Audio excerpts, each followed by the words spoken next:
না না, আমি আমি এমনিতেই আসতাম মেসমশাই, কিন্তু আসলে সেদিন আমার এমন একটা তাড়া ছিল, তারপর দেরিও হয়ে গেল, সব মিলিয়ে দেখা করে উঠতে পারিনি। কিন্তু আমি সেদিন বলে গিয়েছিলাম যে আমি একদিন এসে মেসমশাইয়ের সঙ্গে মানে আপনার সঙ্গে দেখা করব। তোমাকে আমি কতবার বলেছি অমৃত, তুমি যেমন আগে থাকতে বাড়িতে তেমনি থাকো। আরে বাড়ি থাকতে তো তুমি থাকতে আমাদের এখানে, পরে বাড়ি ভাড়া করে বাড়িকে নিয়ে চলে গেলে।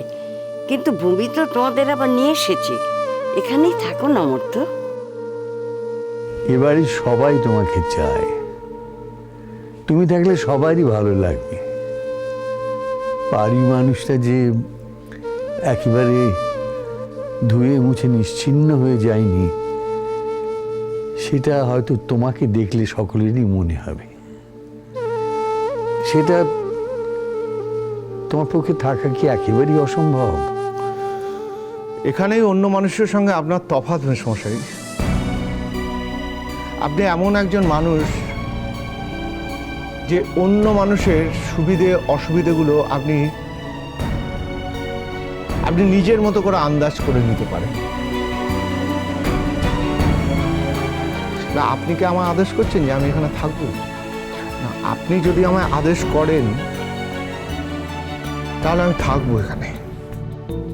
এই তো তুমি আমাকে বড় মুশকিলে ফেলে দিলে আমার তো। দেখো, আমি জানি তুমি কেন এখানে থাকো না, কেন থাকতে পারো না। একজন মানুষের স্মৃতির সঙ্গে ঘর করা তো বড় সহজ কথা নয়।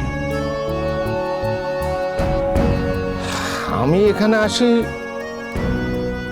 শুধুমাত্র বাড়িকে ফিল করবো বলি।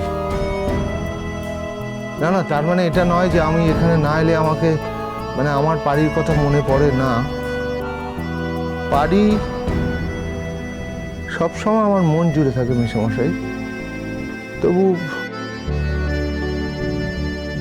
এই বাড়িতে এলে যেন ওকে কেমন যেন খুব সরাসরি অনুভব করতে পারি, সেই জন্যই আসি। কিন্তু এই আসার পর এমন একটা অদ্ভুত অস্থিরতা তৈরি হয় যে মানুষটার অনুষঙ্গ এ বাড়ির প্রতিটি কোণে কোণে কোণে জড়িয়ে রয়েছে। আজ কিন্তু আজকে সেই মানুষটাই এই বাড়িতে নেই, এখানে নেই। এইটা আমি না কিছুতেই অ্যাকসেপ্ট করতে পারি না, কিছুতেই যেন। সেই জন্য বেশিক্ষণ আমি এখানে থাকতেও পারি না। এই যে আমার কি একটা অদ্ভুত অবস্থা হয়েছে, আমি কিছুতেই বোঝাতে পারি না মেসমশাই, কাউকে বোঝাতে পারি না। আমি বুঝতে পারি অমর্থ, আমি তো অতটা অবিবেচক নই। সেই জন্যে আমি তোমাকে নিজের থেকে কোনোদিন এখানে থাকতে বলিনি, শুধু অন্যদের কথাগুলো তোমার কাছে পৌঁছিয়ে দিয়েছি। তবে এ কথাও তো ঠিক যে জীবন থেমে থাকে না, জীবন তার নিজের নিয়মই এগিয়ে চলে। এভাবে কতদিন তুমি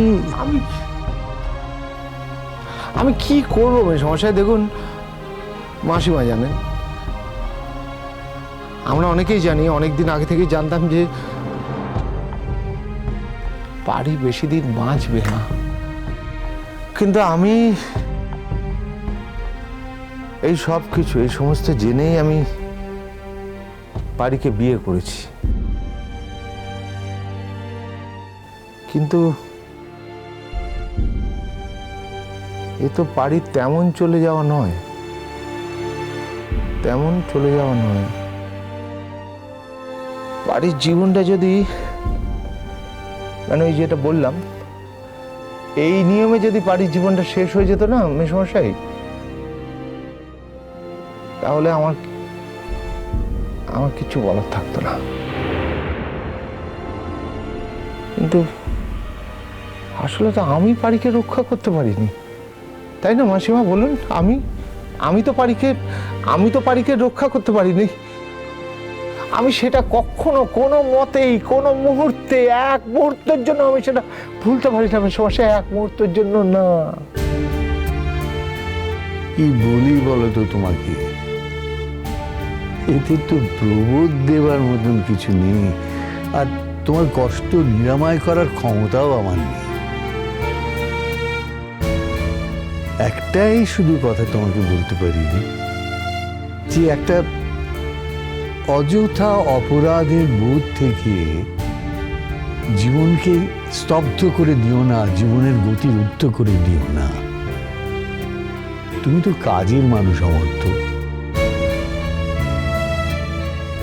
শুনলাম তুমি নাকি আজকাল তেমন ভাবে কাজে কর্মেও মন দিচ্ছ না। আচ্ছা তুমি বলো না, তোমার এই গভীর শোকের থেকে বাঁচবার উপায়টা কি?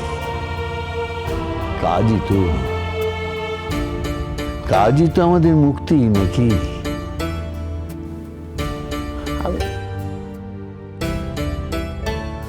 আমি বুঝতে পারি মেশামশাই, আমি সবটাই বুঝতে পারি, কিন্তু কোথাও যেন একটা বুঝেও বুঝতে পারি না।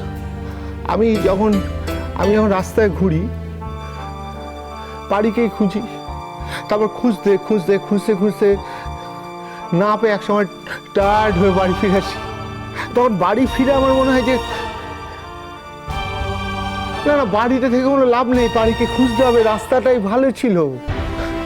আমি কোনো পথ খুঁজে পাচ্ছি না মেশামশাই, আমি কোনো পথ খুঁজে পাচ্ছি না। মনে হচ্ছে সব কিছু বড্ড বেশি একটা কেমন যেন ইনকমপ্লিট থেকে গেল, মানে আমি অসম্পূর্ণতা। আমি তো এটা চাইনি। আমি এখনো বলছি আমি শুধু জানতে চাই পারি কেমন আছে, পারি বেঁচে আছে, সে ভালো আছে, এইটুকু জানতে পারলেই আমার সব হয়ে যায়।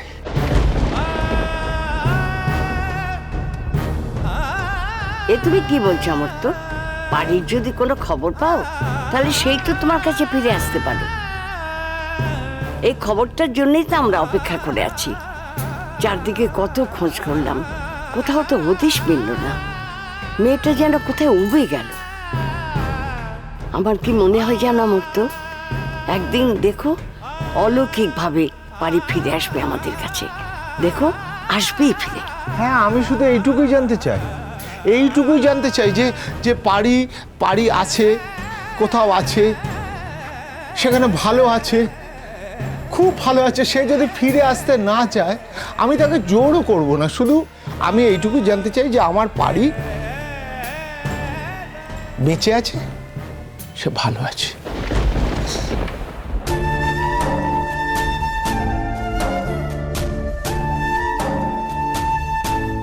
তোমার মনটা সত্যি খুবই অস্থির হয়ে আছে, আমি বুঝতে পারছি। খুবই অস্থির, যাতে তোমার বোধ বুদ্ধিগুলো সঠিকভাবে কাজ করছে না। দেখো, বাড়ির খবর যদি পাই তাহলে তো তুমি তাকে সঙ্গে করে নিয়ে আসবে। তার আসতে না চাওয়ার প্রশ্নটা উঠছে কেন? হ্যাঁ, আপনি ঠিকই বলছেন, কিন্তু হ্যাঁ, আমি হয়তো বোকার মতো কথা বলছি এই কথাগুলো। আসলে আমার না নানান রকম কল্পনা হয়, আমি নানান রকম দেখি যে বাড়ি একটা কোথাও আছে, কোনো বাড়িতে আছে, খুব ভালো আছে, হয়তো আমাদের আর মনে নেই, হয়তো ও আমাদের সঙ্গে দেখাই করতে চাইছে না, হয়তো আমাদের সবাইকে ভুলে গেছে, হয়তো আর আমাদের দেখলে চিনতেও পারবে না। এইসব ভাবনা থেকেই কথাটা বললাম মেশামশাই। দেখো অমর্ত্য, মনে জোরটা রাখো, মনটা শক্ত করো। জীবনের সবটা কখনো স্মুথ হয় না। কত পাহাড় পর্বত চড়াই উতরাই, বাঁধ উপত্যকা, কত কি পেরোতে হয়। অনেক সময় পেরোতে পেরোতে একটা গোটা জীবনই চলে যায়, কিন্তু তাতে তো ভেঙে পড়লে চলে না। আমি চাই তুমি কাজের মধ্যে ফেরো। কেন ভাবছো না যে তুমি তো কোনো ত্রুটি করনি? যা যা করার সবই করেছো। আচ্ছা, তুমি সেই বিজ্ঞাপনটা দিয়েছিলে?